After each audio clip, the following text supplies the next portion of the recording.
ওমরে ফারুকের নাম আপনারা শুনছেন সবাই? সাধারণ মানুষ না অসাধারণ মানুষ? ওমরে ফারুক একদিন আল্লাহর ভয় কারে বলে? একটা দুটো হাত তুলুন সবাই, তাকবীর দেন। লিল্লাহি তাকবীর। যে কোনো একজন যুবক দ্বারা তাকবীর দাও, যে কোনো একজন যুবক বাঘের বাচ্চার মতো।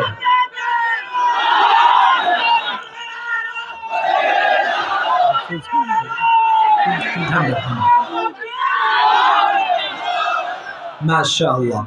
ওমর একদিন রাতের গভীর অন্ধকারে বের হয়েছে, বের হয়ে এক বাসার সামনে দাঁড়িয়েছে, দেখতেছে যে মা এবং মেয়ের মাঝে কথা চলছে। মা এবং আবার মরে গেলেন, মা এবং মেয়ে।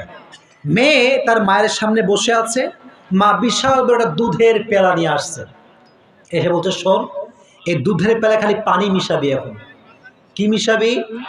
আচ্ছা, পানি মিশানো দুধে এটা কি ভালো কাজ না খারাপ কাজ? কথা কয় না।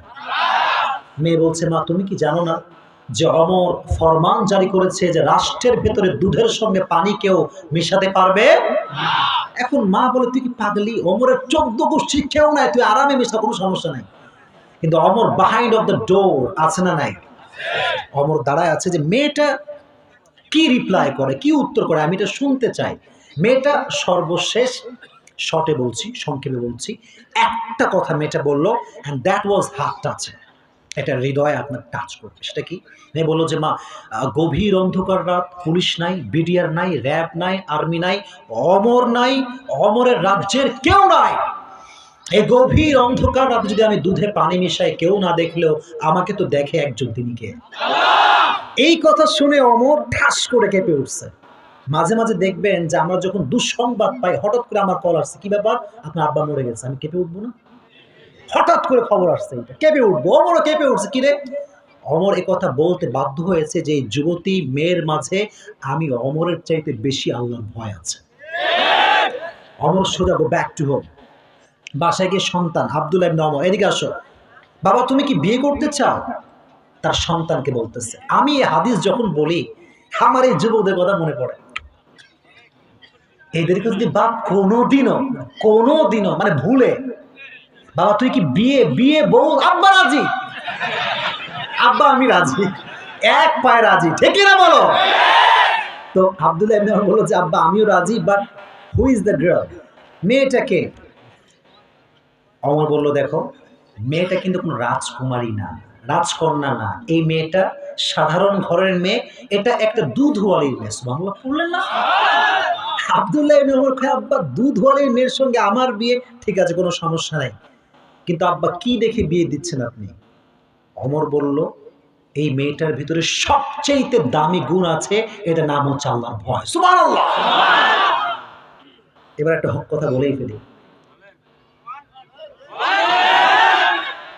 ওমর কি সাধারণ মানুষ না অসাধারণ মানুষ? আচ্ছা, বাংলাদেশের প্রধানমন্ত্রীর নাম কি? বলেন না ভাই। She is the Prime Minister of Bangladesh, the only one country Bangladesh. কিন্তু ওমর একাই একজন মানুষ, অর্ধ পৃথিবীর বাদশাহ খলিফা। সম্মান কম না বেশি? ওমরের মতো মানুষ নিজের ছেলেকে বিয়ে দেয় তাকওয়া দেখে, আর এখনকার বাবারা সরকারি টাকলা ছাড়া বিয়ে দিতে চায় না। What is this? গাঞ্জাখোর না, আসলে আব্বাজানরা গাঞ্জাখোর পছন্দ করে না, কিছু কিছু মেয়েরা গাঞ্জাখোর পছন্দ করে। আজকে ওয়াজ দেখছো না আমার পেজে তোমরা? আচ্ছা, এটা সত্য কথা ভাই, এখানে নাই এই মেয়েগুলো, অন্য না। আরে না না না, আমি মানি না, আমি বিশ্বাস করি না এটা, না। ছি ছি ছি ছি ছি। আচ্ছা শোনেন, ঝগড়া করতে আসি নাই ভাই, কথা একটাই, বিয়ের ক্ষেত্রে একটা গুণ দেখবো, গুণটার নাম তাকওয়া। গুণটার নাম কি? আর তোমরা যে এত বাস দিচ্ছ, তোমরা সুবিধার না? এরা আবার আটা সুন্দরী ছাড়া বিয়ে করতে চায় না, এবার আর কেউ ঠিক হয় না। খবরদার যুবক,